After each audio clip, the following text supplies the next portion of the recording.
Welcome to aspirants. આપણે આજે PSI કોન્સ્ટેબલના previous years paper સિરીઝમાં ત્રીજા પેપરની શરૂઆત કરી રહ્યા છે વિથ સોલ્યુશન. આપણે બે પેપર ઓલરેડી જોઈ ગયા છે. એક પેપર આપણે ક્વિઝના રીતે જોયું હતું, જેમાં ક્વેશ્ચન અને આન્સર ડિસ્કસ કર્યા હતા ખાલી વિધાઉટ સોલ્યુશન. અને આ હવે સ્ટાર્ટ કરવા જઈ રહ્યા છે થર્ડ પેપર વિથ સોલ્યુશન. તો શરૂ કરીએ. હેવી વોટરનું બીજું નામ શું છે? હેવેરિયમ, સોનેરિયમ, ડ્યુટેરિયમ કે પછી યુગોરિયમ? તો ના, હેવી વોટર એટલે ડ્યુટેરિયમ. તેનું અણુસૂત્ર છે D2O. હેવી વોટર એટલે કે D2O.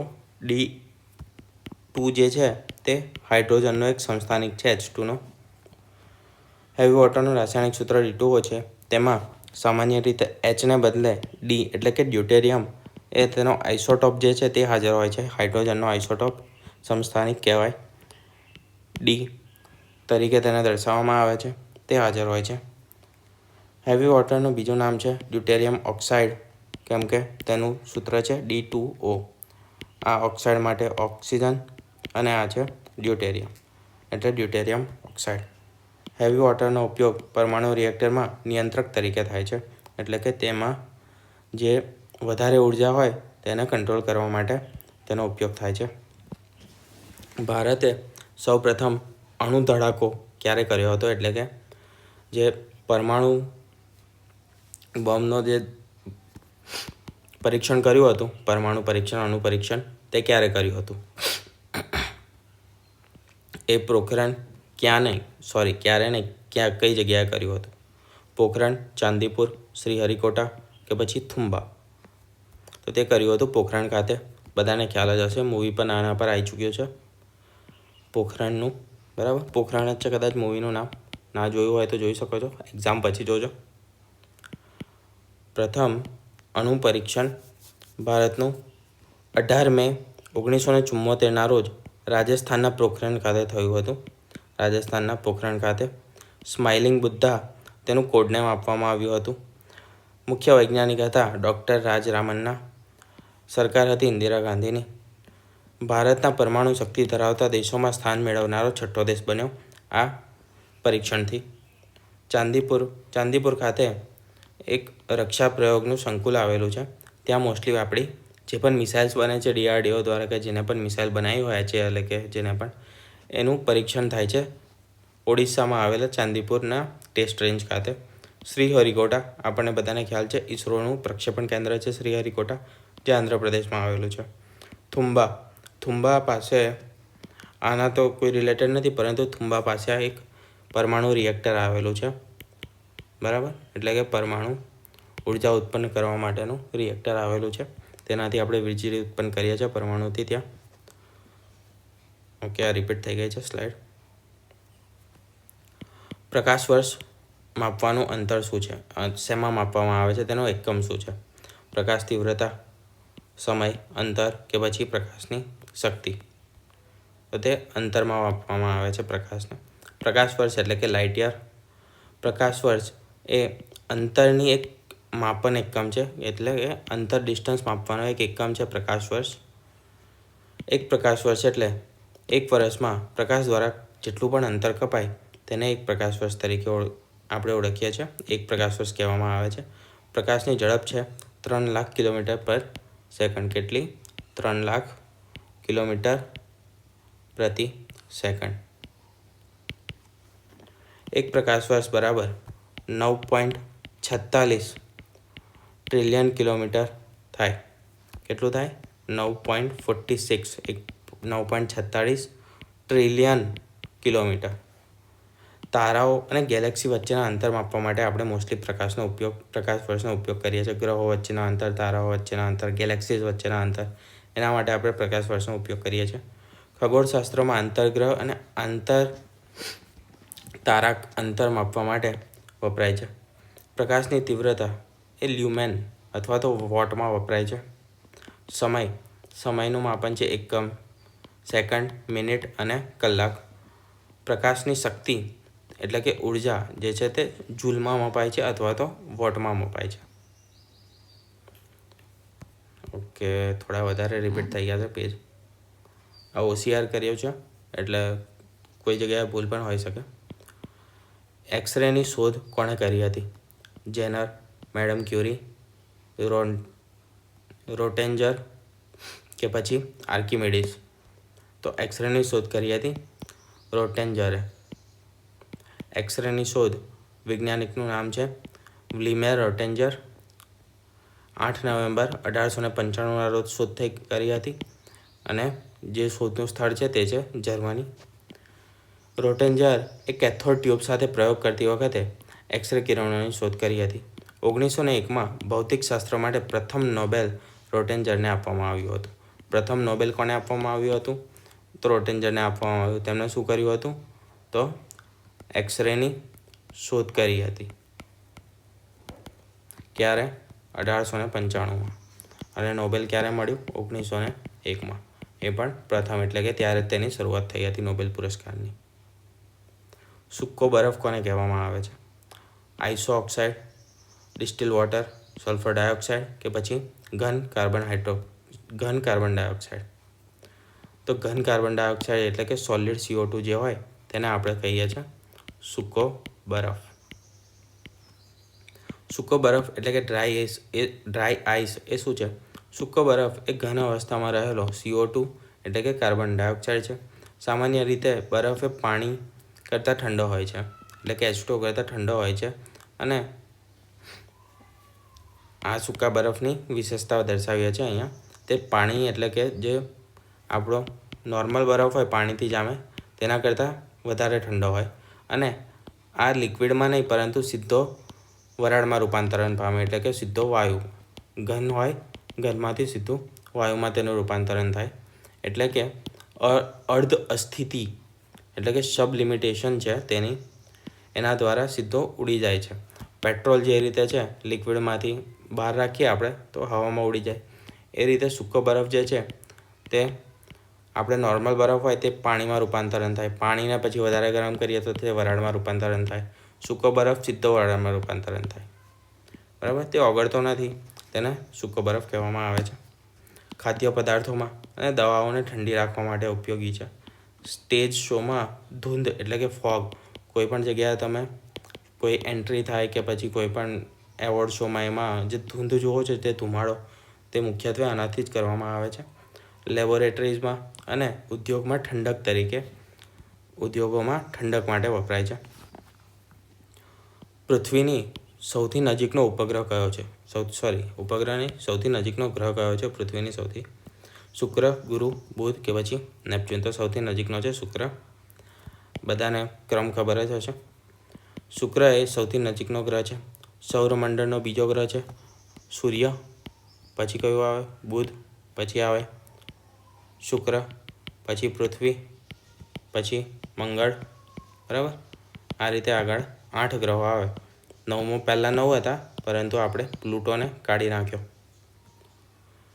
શુક્ર તે પૃથ્વીનો જોડિયા ગ્રહ કહેવામાં આવે છે.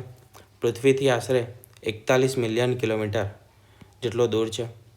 કારણ કે જોડિયા ગ્રહ એટલે કહેવામાં આવે છે કારણ કે તેનું કદ અને તેની રચના પૃથ્વીને મળતી આવે છે. શુક્રની સપાટી પર ભારે કાર્બન ડાયોક્સાઇડ અને ગાઢ ગેસ હોવાથી વિષ વાતાવરણ એટલે કે ઝેરીલું વાતાવરણ ધરાવતો ગ્રહ કહેવામાં આવે છે. મંગળ જે છે તે પૃથ્વીનો રમકડા ગ્રહ એટલે કે રેડ પ્લેનેટ તરીકે ઓળખવામાં આવે છે, લાલ ગ્રહ તરીકે ઓળખવામાં આવે છે. સૌરમંડળમાં સૌથી નાનો ગ્રહ છે બુધ, અને તે સૂર્યથી સૌથી નજીકનો ગ્રહ પણ છે. નેપચ્યુન જે છે તે સૌરમંડળનો અંતિમ અને સૌથી દૂરનો ગ્રહ છે. નીચેના પૈકી કયો બોમ્બ સૌથી વધુ વિઘાતક છે એટલે કે સૌથી વધુ વિનાશક છે? અણુ bomb, hydrogen bomb, neutron bomb કે પછી એક પણ નહીં? તો હાઇડ્રોજન બોમ્બ એ સૌથી વધુ વિઘાતક છે, વિનાશક છે. હાઇડ્રોજન બોમ્બ એ અસ્તિત્વમાં રહેલા બધા જ પ્રકારના બોમ્બમાં સૌથી વધુ વિધ્વંસક છે. આયુધશાસ્ત્રમાં હાઇડ્રોજન બોમ્બને થર્મોન્યુક્લિયર બોમ્બ તરીકે પણ ઓળખવામાં આવે છે. કયો બોમ્બ? થર્મોન્યુક્લિયર બોમ્બ તરીકે. આ બોમ્બ એ ન્યુક્લિયર ફ્યુઝન. કયું? તો કે ન્યુક્લિયર ફ્યુઝન.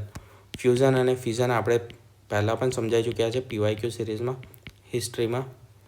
ફરી એકવાર કહી દઈએ તો શોર્ટમાં માનો તો અણુ હોય તેને તોડવામાં આવે, એટલે કે એકના 2 ભાગ કરવામાં આવે, એને કહેવાય ફિઝન. અને ફ્યુઝન એને કહેવાય જ્યારે અણુને બીજા અણુ સાથે જોડવામાં આવે, બરાબર, તેને કહેવાય ફ્યુઝન. આ બોમ્બમાં ન્યુક્લિયર ફ્યુઝનની પ્રક્રિયા થાય અને તેનાથી ઉર્જા ઉત્પન્ન થાય છે. તે બોમ્બ એટલે કે એટોમિક બોમ્બ કરતાં ઘણો વધારે શક્તિશાળી હોય છે. અણુ બોમ્બ એટલે કે એટોમિક બોમ્બ તે ફિઝન એટલે કે તોડવાની પ્રક્રિયા પર છે. વિખંડન, ગુજરાતીમાં કહીએ તો વિખંડન, ન્યુક્લિયર ફિઝન, તે પ્રક્રિયા પર કાર્ય કરે છે અને વિસ્ફોટ થાય છે. હિરોશિમા અને નાગાસાકીમાં 1945માં જે બોમ્બ ડ્રોપ કરાયા હતા તે એટમ બોમ્બ હતા. ન્યુટ્રોન બોમ્બ જે છે તે એક ખાસ પ્રકારનો હાઇડ્રોજન બોમ્બ છે. તેની અસર મુખ્યત્વે જીવંત જીવસત્તાઓ પર થાય છે અને બિલ્ડિંગ તેમજ અવકાશને ઓછું નુકસાન થાય છે. કુંદનિકા કાપડિયાએ કઈ નવલકથા લખેલી છે? લીલેરો ઢાળ, માનવીની ભવાઈ, 7 પગલાં આકાશમાં અને આસ્કા માંડર. આ તો બધાને ખબર હશે, આ પન્નાલાલ પટેલની છે, એટલે આ તો આન્સર નહીં આવે. કુંદનિયા કાપડિયાએ 7 પગલાં આસમાનમાં એ નવલકથા લખેલી છે. પ્રકાશનનું વર્ષ છે તેનું 1984માં. આ નવલકથા એ સ્ત્રી સ્વાતંત્ર્યતા તથા સામાજિક પરિવર્તન પર આધારિત છે. મુખ્ય પાત્ર છે તેનું મંગલા. તે પોતાની ઓળખ અને આત્મસન્માન માટે સંઘર્ષ કરે છે. આ નવલકથામાં લિંગ સમાનતા, જાતિવાદ અને પરંપરાગત માન્યતાઓ સામે પ્રશ્ન ઉઠાવવામાં આવ્યા છે. જય સોમનાથ નવલકથા કોણે લખી છે? ચંદ્રવદન મહેતા, મકરંદ દવે, જયંત પાઠક કે પછી કમા મુનશી એટલે કે કનૈયાલાલ માણેકલાલ મુનશી. તો તે લખી છે કનૈયાલાલ મુનશી એટલે કે કમા મુનશીએ. જય સોમનાથ ક્યારે લખી છે? પ્રકાશનનું વર્ષ છે તેનું 1940નું. એક ઇતિહાસ પર આધારિત નવલકથા છે. આ નવલકથામાં સોમનાથ મંદિરનો વિધ્વંસ અને તેની પુનઃસ્થાપના માટે કરાયેલા સંઘર્ષની વાત કરવામાં આવી છે. 1175માં મોહમ્મદ ગઝની દ્વારા સોમનાથ મંદિરના હુમલા કરવામાં આવ્યો. તે હુમલાને દર્શાવતું ગુજરાતી સાહિત્ય એટલે જય સોમનાથ નવલકથા. આ નવલકથામાં રાષ્ટ્રભાવના, શૌર્ય અને સંસ્કૃતિના સંરક્ષણનું ઉત્તમ ચિત્રણ જોવા મળે છે. નેક્સ્ટ, જીગુરાટ એ કઈ સંસ્કૃતિનું અજાયબી છે, એટલે કે કઈ સંસ્કૃતિની વિશેષતા છે? બેબિલિયન, મિસર, સિંધુ કે પછી ગ્રીક? તો એ છે બેબિલિયન સંસ્કૃતિની વિશેષતા. જગુરાટ એ બેબિલિયન અને સુમેરિયન સંસ્કૃતિનું ધાર્મિક તથા સ્થાપત્ય અજાયબી છે. શંકુ આકારના મંદિરો એટલે કે સ્ટેપ પિરામિડ્સ, ઇંગ્લિશમાં તેને સ્ટેપ પિરામિડ્સ તરીકે ઓળખીએ. આ રીતે શંકુ આકારના મંદિરો એને પવિત્ર સ્થળ બનાવવામાં આવ્યા. આ મકાનો અસીરિયન અને બેબિલિયન રાજાઓ દ્વારા મેસોપોટેમિયા એટલે કે વર્તમાનનું જે ઈરાક છે ત્યાં આગળ નિર્માણ કરવામાં આવ્યા હતા. જગુરાત ઓફ ઉર એ સૌથી પ્રખ્યાત છે, જે આશરે 2100 BCE એટલે કે ઈસવીસન પૂર્વે 2100માં રાજા ઉરનામો દ્વારા બનાવાયું હતું. આ મંદિર જે છે તે એનિલ અથવા તો અનુ જેવા દેવતાઓને સમર્પિત છે. મિસર સંસ્કૃતિ જે છે તે મિસરે પિરામિડ્સ માટે અને સૂફી સફરજ માટે પ્રખ્યાત છે. શેના માટે? પિરામિડો માટે અને સૂફી સફરજ માટે પ્રખ્યાત છે. મિસર એટલે કે આજે જે ઇજિપ્તનો એરિયા છે તે ઇજિપ્શિયન સંસ્કૃતિ કહેવામાં આવે. સિંધુ ઘાટી સંસ્કૃતિ એટલે કે આપણા ભારતની. મોહેંજો-દડો અને હડપ્પાના ગૃહ વ્યવસ્થા તથા ગટર વ્યવસ્થા માટે પ્રખ્યાત છે. ગ્રીક સંસ્કૃતિ તે એક્રોપોલિસ અને પાર્થિયન માટે પ્રખ્યાત છે. બ્રિટિશ શાસન દરમિયાન સૌપ્રથમ સુપ્રીમ કોર્ટની સ્થાપના કયા શહેરમાં થઈ? મુંબઈ, ચેન્નઈ, દિલ્હી, કોલકાતા? બ્રિટિશે કલકત્તામાં પ્રથમ સુપ્રીમ કોર્ટની શરૂઆત કરી હતી. સૌપ્રથમ સુપ્રીમ કોર્ટની શરૂઆત 1974માં કલકત્તામાં કરવામાં આવી. સુપ્રીમ કોર્ટની સ્થાપના રેગ્યુલેટિંગ એક્ટ 1733 મુજબ કરવામાં આવી હતી. આ કોર્ટ ઈસ્ટ ઇન્ડિયા કંપનીના ક્ષેત્રોમાં ન્યાય આપવા માટે સ્થાપિત કરવામાં આવી હતી. એટલે કે જેટલો પણ એરિયા ઈસ્ટ ઇન્ડિયા કંપની હેઠળ હતો એ એરિયામાં ન્યાય આપવા માટે કરવામાં આવી હતી. પ્રથમ મુખ્ય ન્યાયાધીશ હતા એલિજા ઇમ્પે તથા 1862 સુધીને આ કોર્ટ કાર્યરત રહી. ત્યારબાદ તેને હાઈકોર્ટમાં ફેરવી દેવામાં આવી અને જે સુપ્રીમ કોર્ટ હતી તેને સ્થળાંતરિત કરવામાં આવી. એસિડ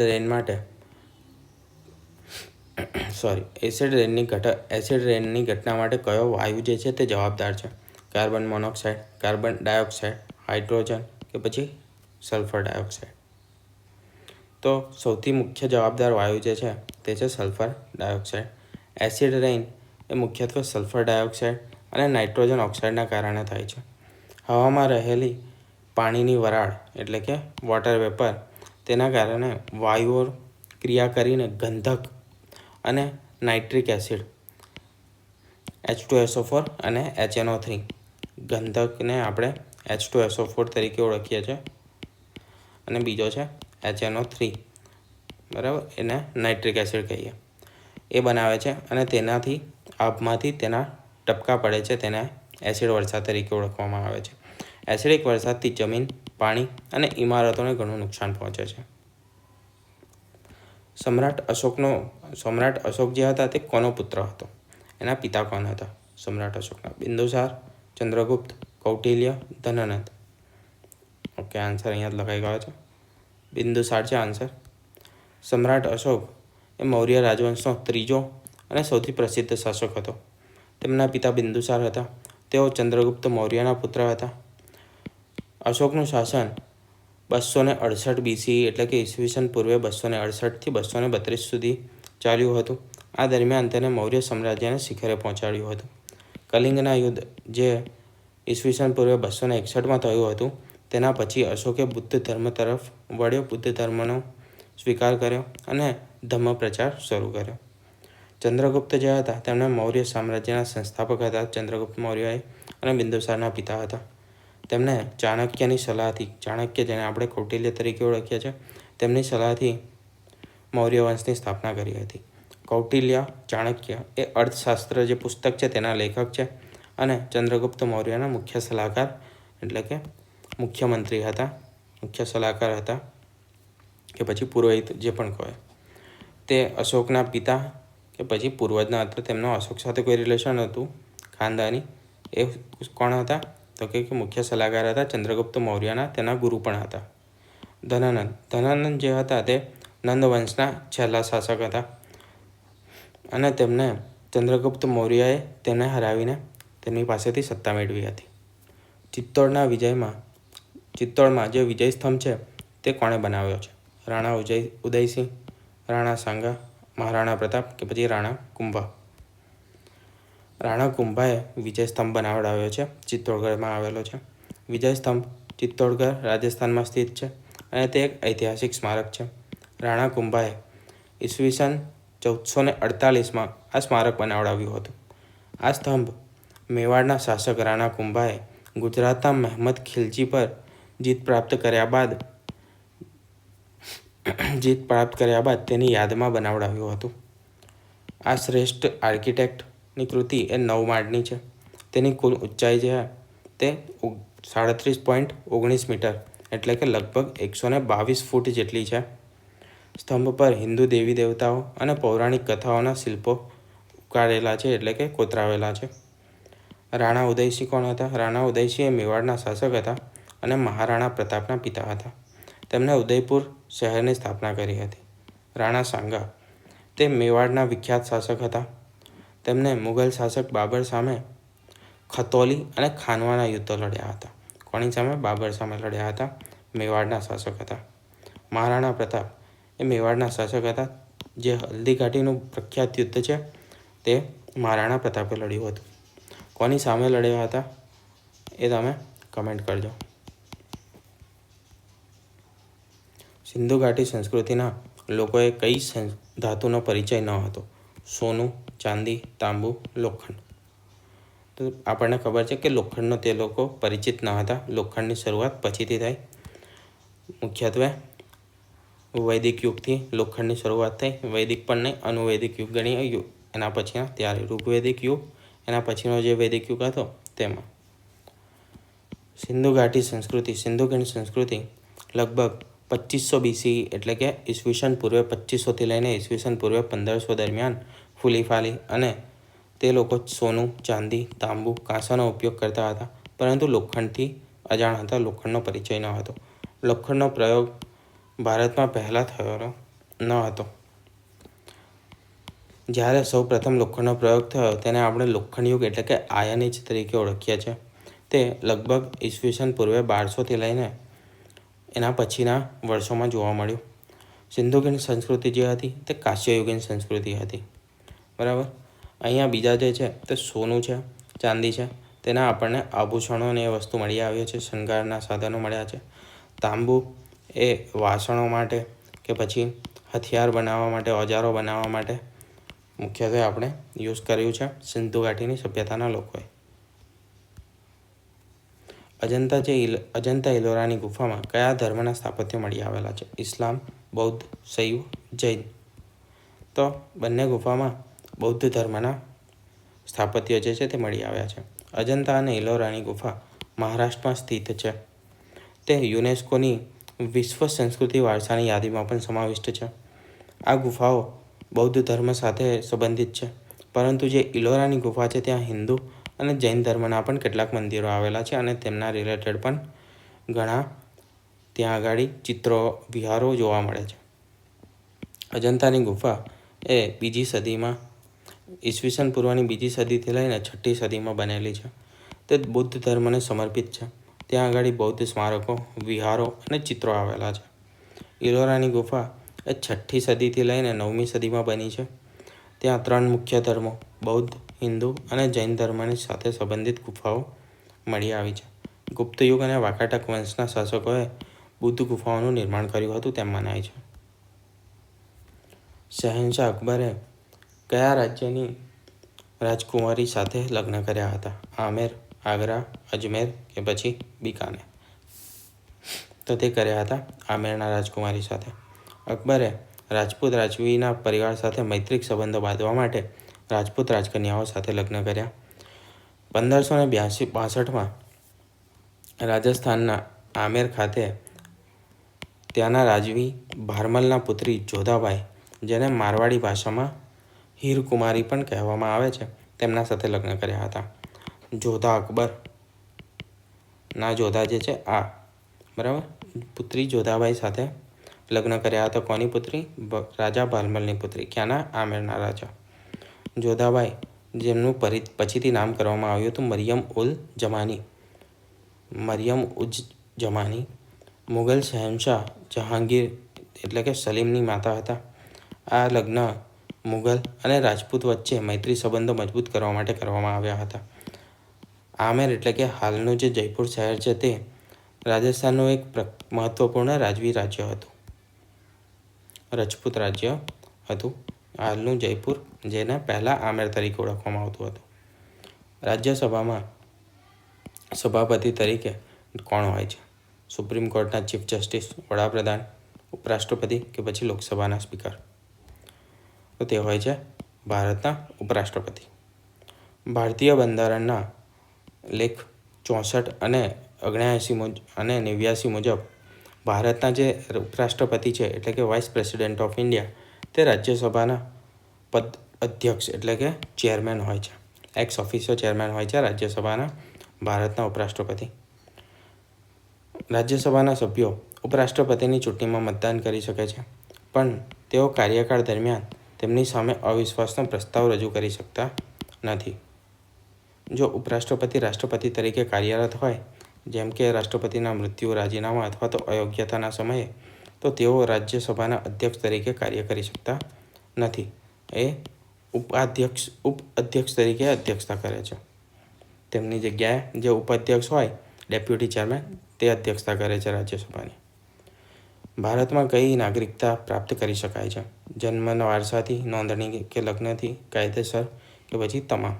તો છે પરના તમામ માધ્યમથી ભારતમાં નાગરિકતા પ્રાપ્ત કરવાની પદ્ધતિઓ ભારતના નાગરિકતા અધિનિયમ 1955 એટલે કે સિટીઝનશીપ એક્ટ 1955માં આપેલી છે. જન્મ દ્વારા 3 ડિસેમ્બર 2004 પછી જન્મેલા લોકો માટે માતા અને પિતા બંને ભારતના નાગરિક હોવા જોઈએ. આ ક્યારે એડ કરવામાં આવ્યું? 3 ડિસેમ્બર 2004થી એડ કરવામાં આવ્યું છે.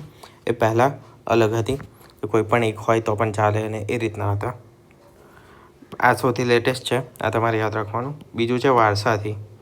જો માતા પિતા ભારતના નાગરિક હોય તો તેમના સંતાનને વારસાથી ભારતની નાગરિકતા મળે છે. નોંધણીથી એટલે કે રજિસ્ટ્રેશનથી. ભારતમાં રહેતા વિદેશી લોકો જે ભારતની નાગરિકતા મેળવવા માગતા હોય તેઓ રજિસ્ટ્રેશન દ્વારા નાગરિકતા મેળવી શકે છે. લગ્ન દ્વારા કોઈ ભારતીય નાગરિક વિદેશી સાથે લગ્ન કરે અને નક્કી સમયગાળો ભારતમાં વિતાવે તો તે નોંધણી દ્વારા નાગરિકતા મેળવી શકે છે. કાયદા દ્વારા એટલે કે સંસદ દ્વારા કોઈપણ નાગરિકતા અપાવી શકે છે. સંસદ કાયદા દ્વારા કોઈપણ નાગરિકને નાગરિકતા અપાવી શકે છે. 2019માં થયેલા નાગરિકતા સુધારા અધિનિયમ 2019 અંતર્ગત એનું ઉદાહરણ છે. એમાં ઘણાને નાગરિકતા આપી છે સરકારે દેશીયકરણથી એટલે કે બાય નેચરલાઇઝેશન. વિદેશી નાગરિકો જેમણે 12 વર્ષ સુધી ભારતમાં વસવાટ કર્યો છે, દેશની સંસ્કૃતિમાં ખુદને એકીકૃત કરી દીધા છે, તેવા નાગરિકોને નાગરિકતા આપવામાં આવે છે. ડૉક્ટર જીવરાજ મહેતા ગુજરાતના કયા મુખ્યમંત્રી હતા? ત્રીજા, પહેલા, બીજા, એક પણ નહીં.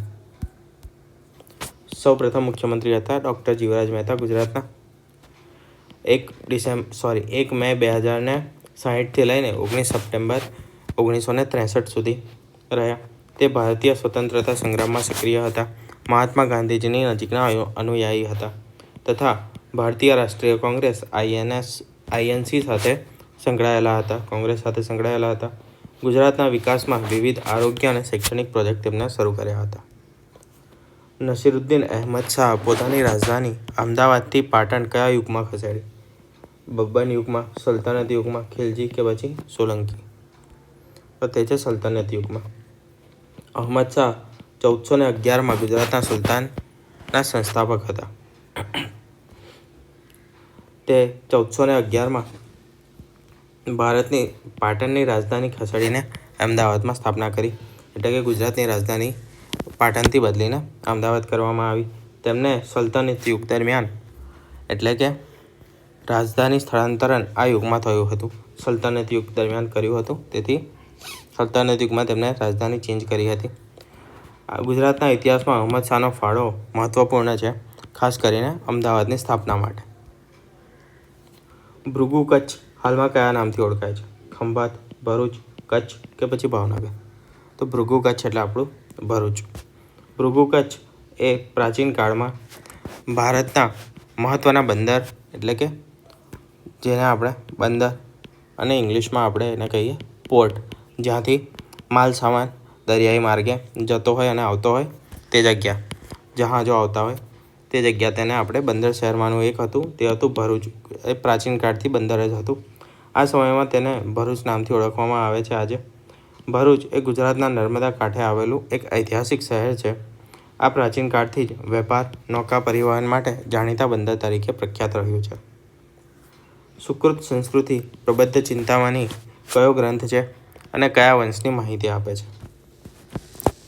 પ્રબદ્ધ ચિંતામણી ગ્રંથ અને સુકૃત સંકીર્તન જે ગ્રંથો છે તે કયા વંશની માહિતી આપે છે? વાઘેલા વંશ, ચાવડા વંશ, સોલંકી વંશ કે પછી મૈત્રક વંશ? તો તે આપે છે ચાવડા વંશની માહિતી. સુકૃત સંકીર્તન અને પ્રબદ્ધ ચિંતામણી એ પ્રાચીન ગ્રંથો છે તથા ગુજરાતના ચાવડા વંશની માહિતી આપે છે. ચાવડા વંશે ગુજરાતના પ્રાચીન શાસકોમાંના એક, જેમણે પાટણ એટલે કે અણહિલપુર પાટણ વસાવ્યું હતું અને ચાવડા વંશનો અંતિમ રાજા હતો મૂળરાજ સોલંકી. ચાવડા વંશનો જે અંતિમ રાજા હતો તેમને મૂળરાજ સોલંકીએ પરાજિત કર્યા અને સોલંકી વંશની શરૂઆત કરી એટલે કે સોલંકી વંશની સ્થાપના કરી હતી. કુમાર સુશાસન નીચેનામાંથી કયા રાજ્ય સાથે સંકળાયેલા હતા? મગધ, કાશી, અવંતી કે પછી વજ્જી? તો તે સંકળાયેલું છે મગધ સાથે. કુમાર સુશાસન મગધ રાજ્ય સાથે સંકળાયેલા હતા. તેમને પ્રાચીન અને શક્તિશાળી રાજ્યોમાંનું એક હતું મગધ. મગધ રાજ્ય એ મહાભારત તથા બૌદ્ધ ગ્રંથોમાં એક મહત્વપૂર્ણ રાજકીય અને સાંસ્કૃતિક કેન્દ્ર તરીકે ઉલ્લેખાયેલું છે, વર્ણિત છે. ગૌતમ બુદ્ધ, મહાવીર સ્વામીના જીવન સાથે પણ મગધ રાજ્યનો નજીકનો સંબંધ છે. તેની પ્રારંભમાં રાજધાની રાજગૃહ હતી. ત્યારબાદ તેને બદલીને પાટલીપુત્ર એટલે કે આજનું જે પટના છે, પટના બિહારની જે રાજધાની છે પટના, તે પહેલાં કયા નામે ઓળખાતી હતી? પાટલીપુત્ર નામે આને રાજધાની બનાવવામાં આવી હતી મગધની. એના પહેલાં હતી રાજગૃહ. પ્રથમ ગુજરાતી ફિલ્મ કઈ હતી? નરસિંહ મહેતા, રાજા હરિશ્ચંદ્ર, ઉપર ગગન વિશાળ કે પછી પુંડલિક? તો આન્સર છે નરસિંહ મહેતા. નરસિંહ મહેતા એ 1932માં બનેલી ગુજરાતની સૌપ્રથમ અવાજ સાથેની ફિલ્મ હતી, એટલે કે જેમાં અવાજ હતો, વોઇસ હતો, ડાયલોગ્સ હતા. એ રીતની પ્રથમ ફિલ્મ હતી નરસિંહ મહેતા.